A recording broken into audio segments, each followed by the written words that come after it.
코로나19 신규 확진자 수는 두 자릿수로 내려왔지만 산발적 집단 감염이 계속되고 있어 안심할 수 없는 상황입니다.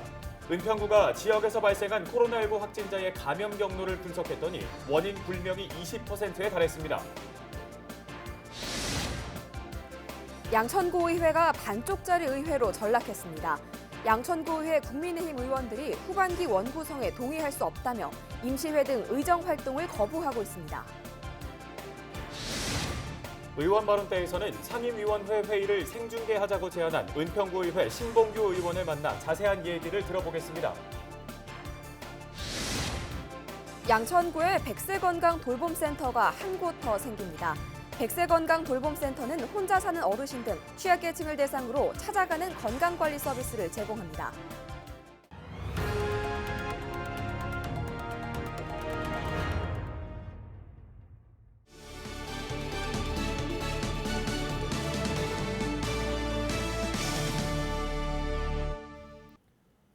시청자 여러분 안녕하십니까? 헬로티비 뉴스 시작합니다. 첫 번째 소식입니다. 코로나19 신규 확진자 수는 두 자릿수로 내려왔지만 산발적 집단 감염이 계속되고 있어 안심할 수는 없는 상황인데요. 은평구 코로나19 확진자 10명 중 2명은 감염 경로를 알 수 없는 것으로 나타났습니다. 은평구가 지역 코로나19 확진자를 대상으로 진행한 심층 역학조사 통계 분석 자료를 내놨는데요.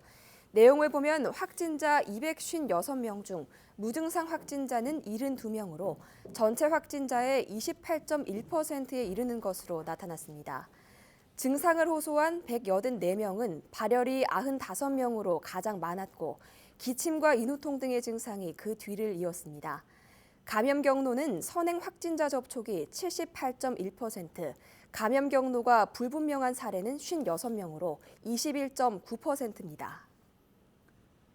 서울시가 코로나19로 소득이 줄어 생계가 어려워진 가구에 현금을 지원합니다. 위기가구 긴급생계 지원은 지난 12일부터 온라인 접수가 진행되고 있는데요. 오는 19일부터는 동주민센터에서 신청할 수 있습니다. 지원 대상은 코로나19로 인해 사업소득이 25% 이상 감소한 자영업자와 지난 2월 이후 실직으로 구직급여를 받다가 수급이 종료된 가구입니다. 지원 금액은 가구당 최대 100만 원으로 자세한 내용은 동주민센터로 문의하면 됩니다.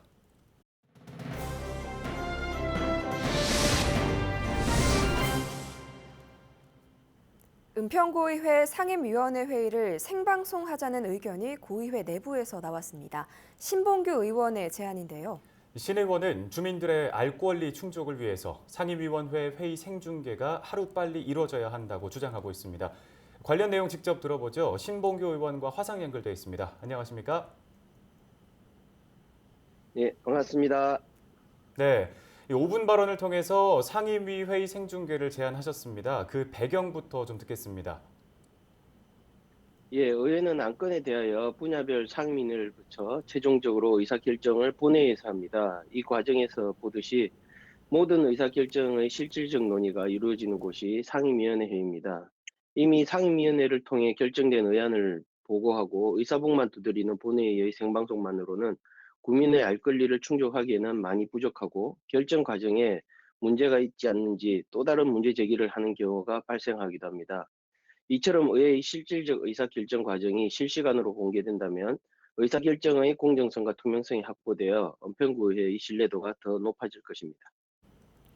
네, 실행이 되려면 의원들의 의견이 모아져야 할 것 같습니다. 다른 의원들의 의견은 어떤지 또 기술적으로는 가능한지도 궁금합니다. 예, 먼저 은평구의회는 2020년 오래된 방송 장비를 전면 교체하였습니다. 이번 교체를 통해 예전보다 고화질의 영상과 음질을 담을 수 있게 되었고요. 홈페이지를 통해 이미 본회의를 생방송하고 있는 상황입니다.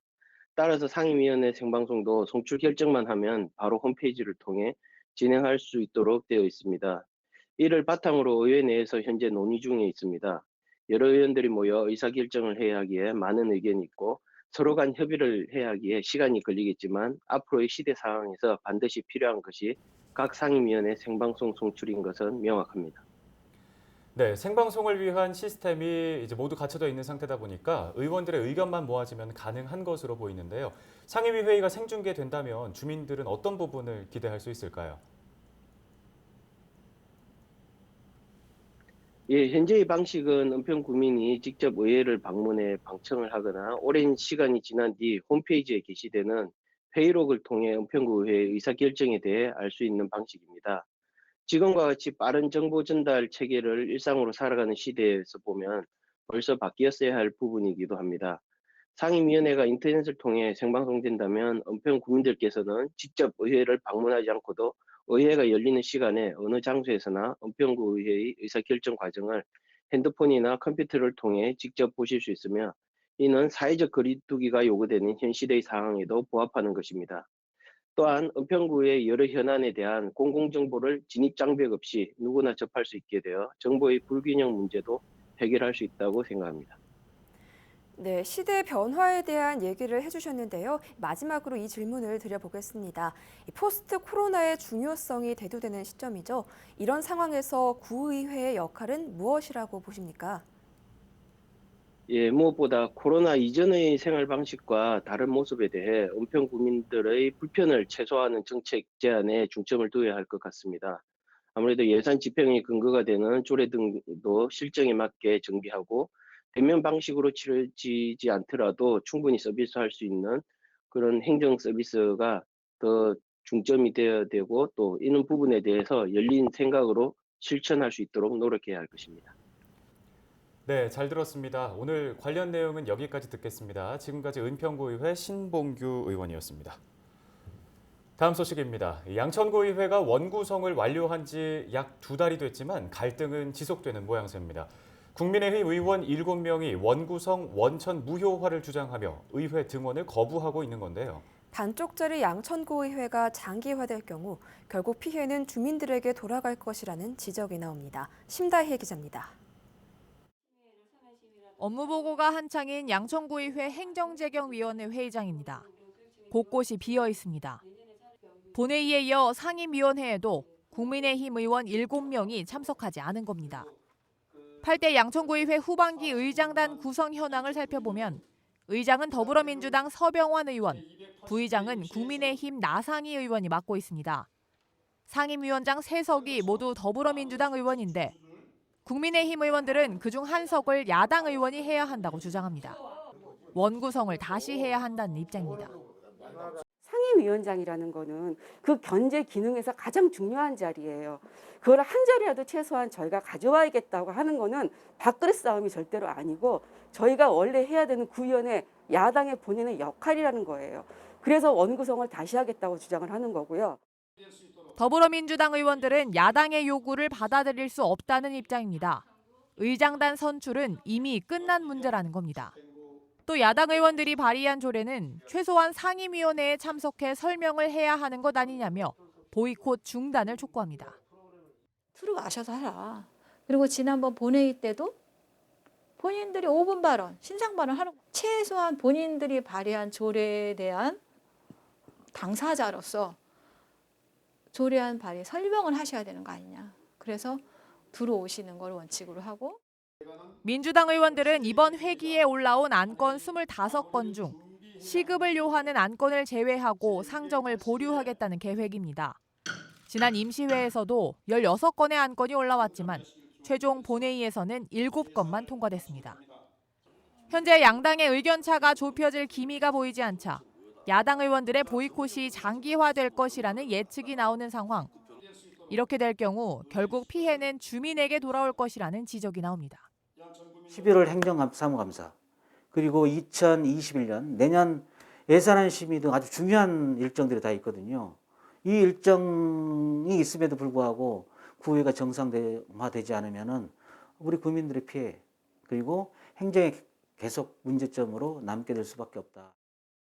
서병환 양천구의회 의장은 의사 일정을 계획대로 진행하겠다는 입장. 국민의힘 의원들이 보이콧을 지속할 경우 반쪽짜리 의회라는 비난을 피하기는 어려워 보입니다. 헬로티비 뉴스 심다혜입니다. 은평구가 코로나19로 지친 지역 주민들을 위한 문화 행사를 마련했습니다. 행사는 오는 29일부터 31일까지 열리는데요.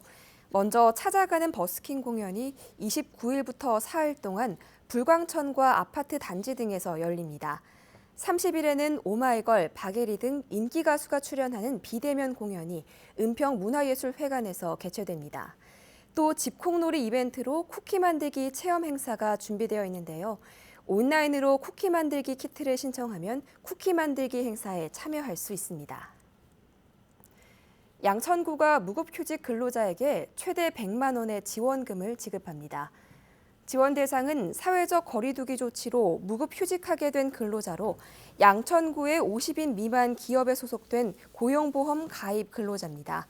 구는 집합금지와 집합제한, 영업제한 등의 업종에 종사한 근로자에게 우선적으로 지원금을 지급합니다. 신청은 다음 달 6일까지로 사업자 등록증과 통장 사본 등의 서류를 준비해 해누리타운에 방문하거나 메일과 팩스 등으로 신청하면 됩니다.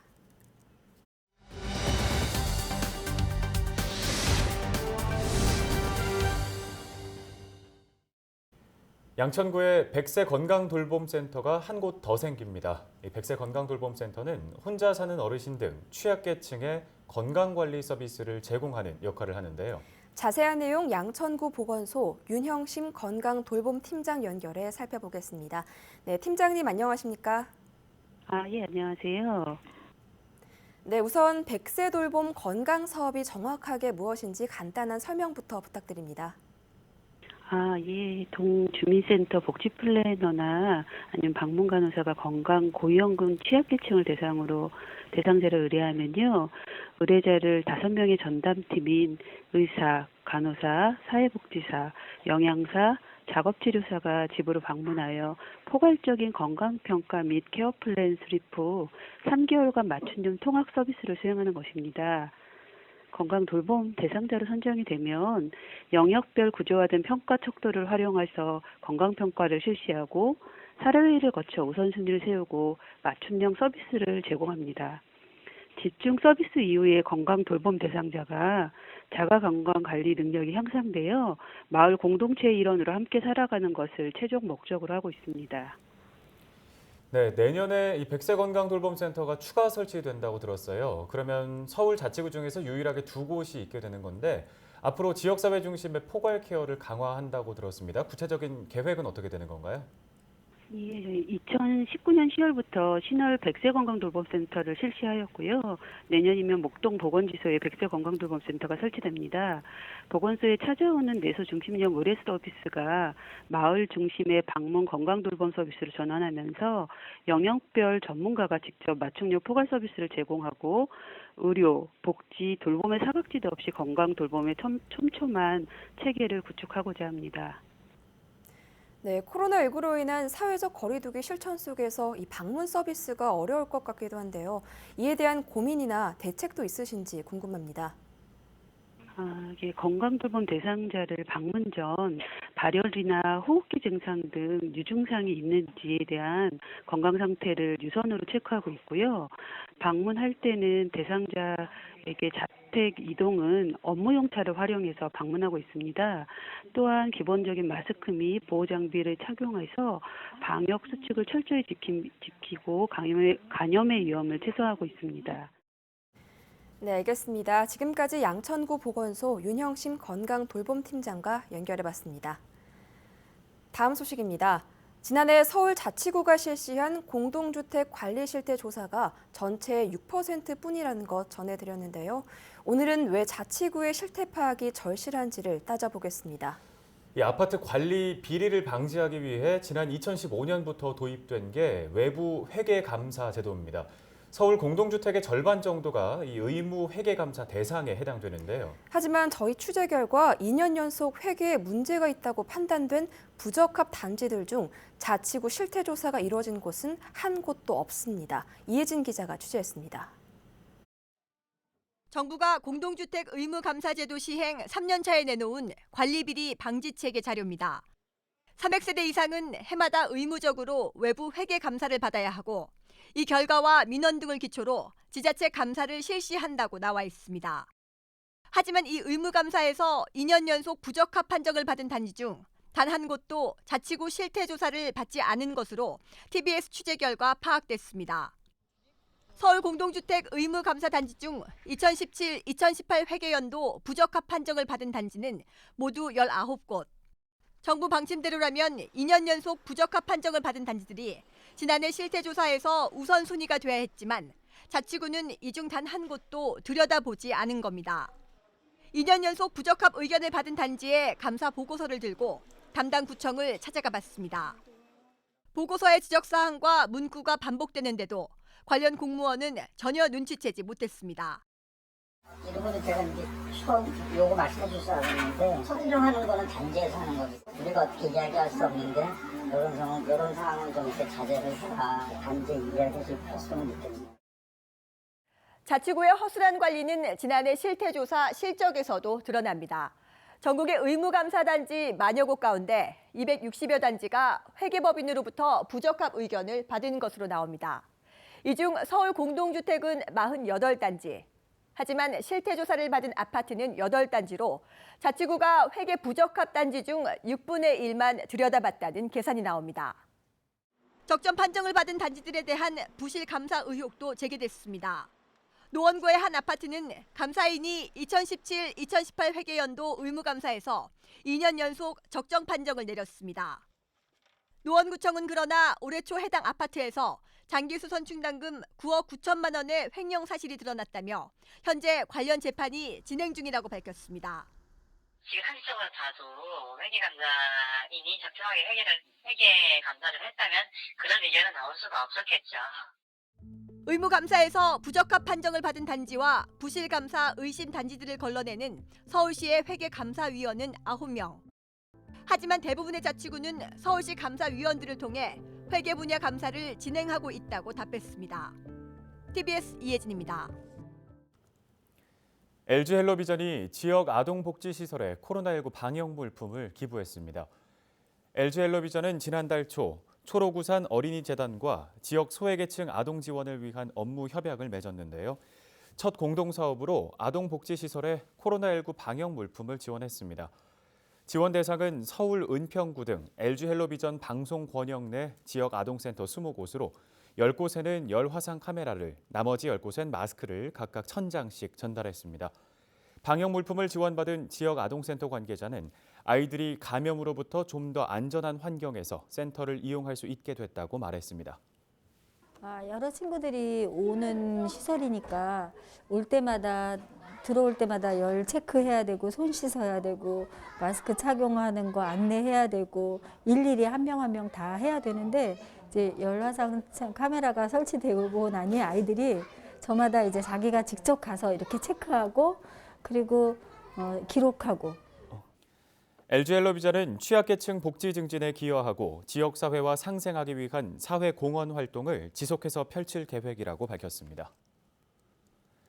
은평구가 청년 창업점포 지원 사업을 진행합니다. 은평구는 응암동에 집합형 청년 창업 공간 새싹점포를 마련해 창업하는 청년에게 공간을 지원하고 있는데요. 이곳에 입점할 청년을 모집한다고 밝혔습니다. 지원 조건은 만 19세 이상 39세 이하로 음식업 지원자면 가능합니다. 서류, 발표 심사 등을 거쳐 지원 대상자로 선정되면 창업 교육과 해당 점포의 보증금 일부 등을 지원받을 수 있습니다. 신청 기간은 오는 22일까지고 자세한 내용은 은평구청 사회적 경제과로 문의하면 됩니다. 이번 소식은 코로나19로 집에 머무르는 시간이 많은 영유아 가정에서 참고하시면 좋을 것 같습니다. 양천구가 셀프 사진관 프로그램을 제공하는데요. 오는 30일까지 양천 지역의 열린 육아방 5곳에서 이용할 수 있습니다. 주라기 공원과 헬로윈 등의 배경으로 꾸며진 공간에서 사진 촬영을 할 수 있고요. 이용 요금은 인당 최대 2,000원입니다. 양천구는 또 매주 수요일에 버블쇼와 샌드 아트 등의 공연을 온라인으로 제공합니다. 자세한 내용은 양천구 육아종합지원센터 홈페이지에서 참고하시기 바랍니다.